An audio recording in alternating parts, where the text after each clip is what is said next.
I've been saying this over the last couple of weeks, really the last month, when everybody thought I was crazy and said, hey, Errol, why would Justin Fields want to go to the bad New York Jets? As most quarterbacks go to die. As we know, Aaron Rodgers went to die and wasn't there that long when he died. But nevertheless, the New York Jets made the right decision with Justin Fields. I think when you look at the position the Jets were going into a season where a lot of people were saying they're going to reach. Are they going to start Tyrod Taylor? Are they going to go after Kirk Cousins if he becomes available?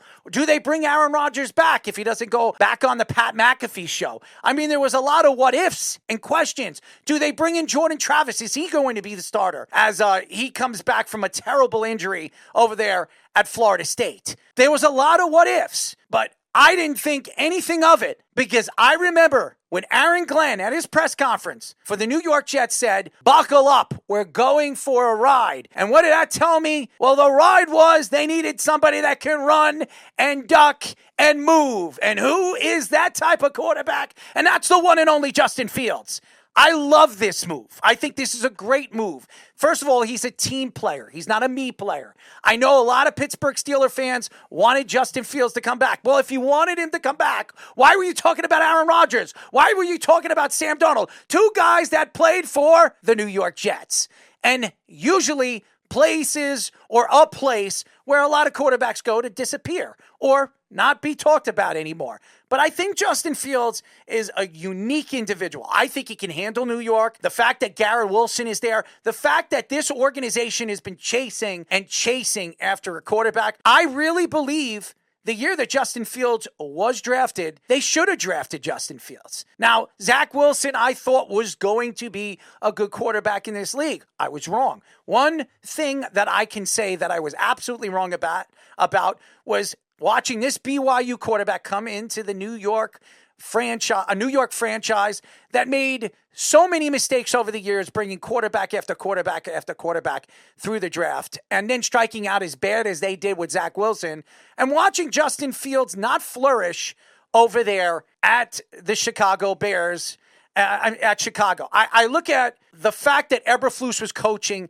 Justin Fields for a significant amount of time, and I didn't think that Eberflus was any good as a head coach. He was a defensive guy, not a quarterback guru. And I'm going to say this about quarterback gurus. I believe there are a minimum amount of quarterbacks, coaches that I believe became gurus as a head coach. And one of them, I do believe, is playing and coaching over there with the New York Giants. Now, do the Giants go after Cam Ward? I don't know. And this is not about the Giants. But if you look at where these quarterbacks are transitioning to and how teams are transitioning into these mobile quarterbacks, I think Justin Fields is that prototypical quarterback you want. When you're playing a power game with Allen and Breece Hall, and I expect them to do that a lot this year. And one of the reasons why is because a guy like Aaron Glenn comes from the Bill Parcells tree. And what did Bill Parcells love to do? He loved to run the ball and play defense. I expect that with Aaron Glenn.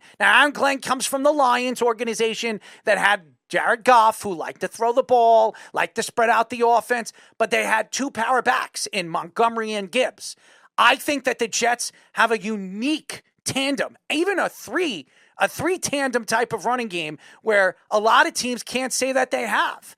And I think also that Justin Fields will be used as another prototypical runner. And that opens up the offensive book for what Aaron Glenn is going to want to run here in New York. I think it'll keep teams, I believe, off the field and let this defense play at their strength. And what the Jets have been over the years is strong on the defensive side of the ball. Now, I expect this defense to be just as good as it was last year. Now, they lost some pieces. They lost to DJ Reed. They're going to probably lose CJ Mosley because I don't think they're bringing him back. I think they're going to go young, as we all believe Aaron Glenn, as signing that 6-year deal, is going to give him time to rebuild this team and put the right pieces in place so they'll have a chance to win multiple years in a row, which the Jets have not done in the last 15. I also believe that Justin Fields, as much as we're reading that Rich Cimini thinks that he's not going to be a long-term option,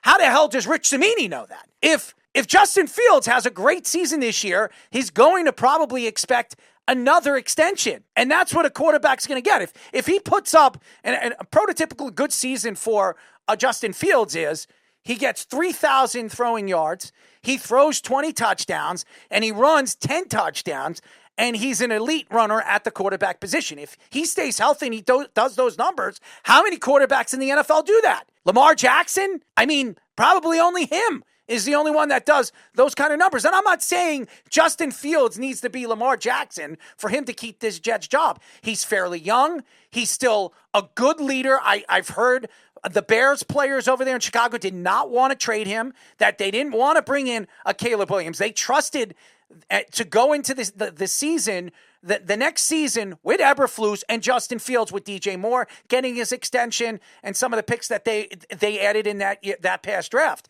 I also believe that Justin Fields is a quarterback that can be used in many different formations. And I think that obviously the Jets are going to play that pistol type of formation. Me and Fish were talking about it off air. I do believe the Jets are going to use different formations to throw people off, and this defense is going to play a big part, and I believe Aaron Glenn believes that. And here's another thing.